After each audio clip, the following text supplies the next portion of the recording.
And welcome you back to another episode of Crash Excel Formulas. And in this episode, we are going to be dealing with the another aspect of Excel that's very important for you guys to know. Now, Excel has different aspects in its concept, and someone once said Excel is like a full course in its own. Like you could even study Excel as a full course in the university. So that's because of the various different aspects of Excel we have to cover. And today we are going to be covering another of those aspects, and we are going to be talking about the help, how you can get help, because it's not possible for you to know everything in Excel. And then we are going to be dealing with formatting. Now, when we talk about formatting has to do with the way you actually alter the content of your cell, not exactly editing. Formatting has to do with how you change the way the information or data is presented. So, but when you talk about editing just involves changing or altering the forms of data. But formatting, it goes a little bit deeper than that. You are changing the, the way the information is presented, not just the type of information, but the way it is presented. That is what formatting means. And you need to look nowhere but the format tab. So you have a lot of things you can do with the format tab here. You can format cells. So when we deal with formatting cells, there are a lot of options for that. You can format the data type. So let's deal with something like this first of all. Let's I will enlarge the data type. So now we still have these rows and columns and so on and so forth. So but now let me do something else. So I'm still making use of names again.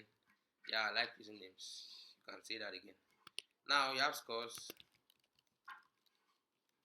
Scores. Now I like doing this. Now this scores, let's assume we have a number of 54, we have 67, 89, 23, 46. Now each of these scores, assume we have corresponding names like Tony, Ben, that's Kavi, and let's say Maxwell. Now each of these names, they have their corresponding scores. Now we format data in cells by changing the way they are presented, right? Now, for example, this here we have the Anthony, and so on and so forth. We can decide to organize them in alphabetical order.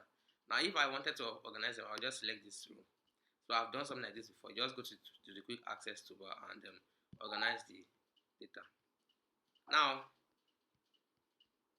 we could decide to expand the selection or continue the current selection. Let's expand the selection.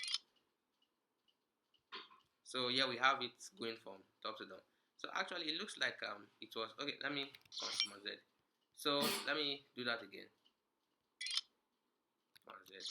I want to track the data to see if it was actually with the corresponding scores. So NAT is 89, and let's okay, yes. But I mean I just if I just continue with this selection, if I continue with this selection, it will just it will sort them without regard to the way it should be. So this is the sorting of data is also part of the formatting we are talking about. Now, but when we talk about formatting, there are other aspects of formatting like the way the data is presented. So now these scores, they are numbers, right? Now imagine that these are actual percentages. Now you could decide to manually input the percentage. You could just input with the keyboard percentage like this. So I guess that should be for this.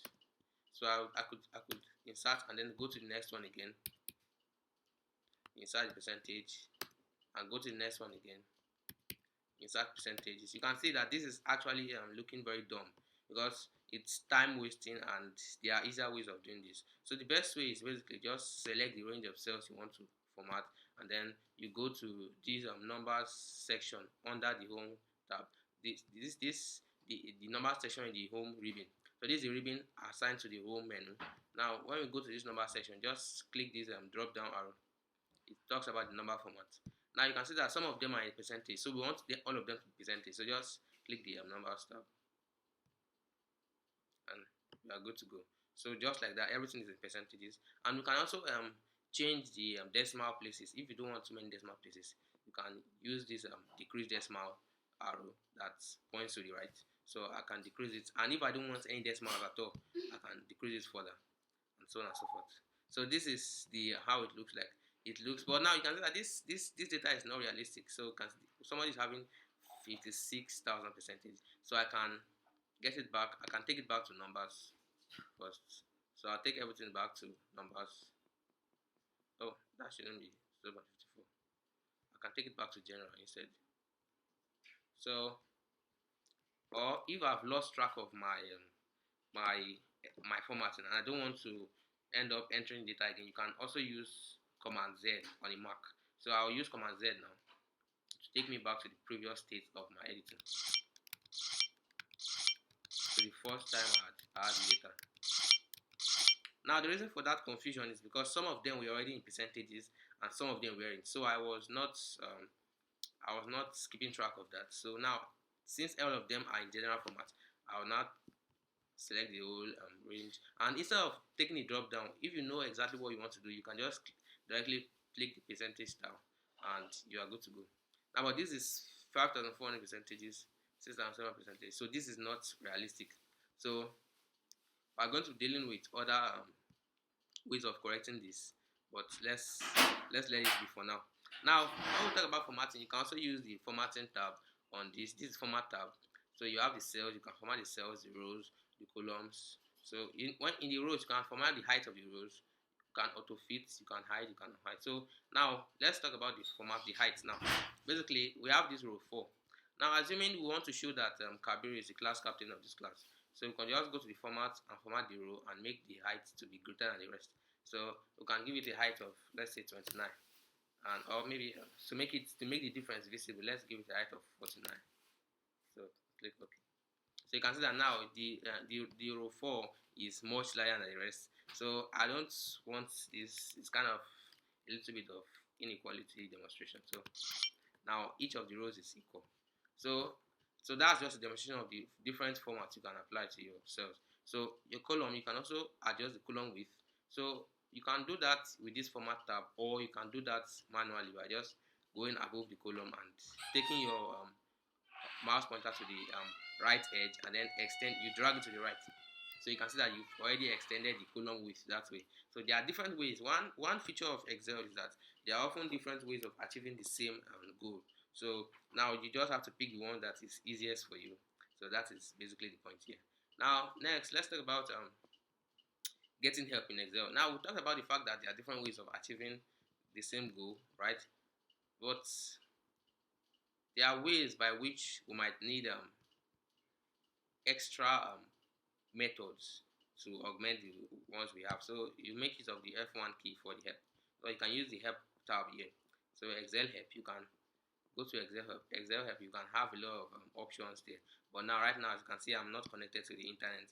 So if you were, you would be able to access the help. So apart from that, you can also use the F1 key on Mac or Windows, any version of Excel. So now I'll press the F1 key, and it has these new windows. So, but because of it requires internet connection, which I don't have, obviously. So let's move on. Now, these are not the only formatting you can do. The other things you can do in the format tab, you can format the sheets also. You can rename the sheets, for example. So let's rename the sheet. So we could rename it as scores. So now let's rename it as scores. Consider that now the sheet has a name of scores. Now in summary, you have these formats in all these different options here. So you can format the cell, row, column, sheet, and also you can press the F1 key or just go to the help tab for help. Now those are the two things we'll be covering in this episode. I hope you've gained one or two things, and I thank you for watching.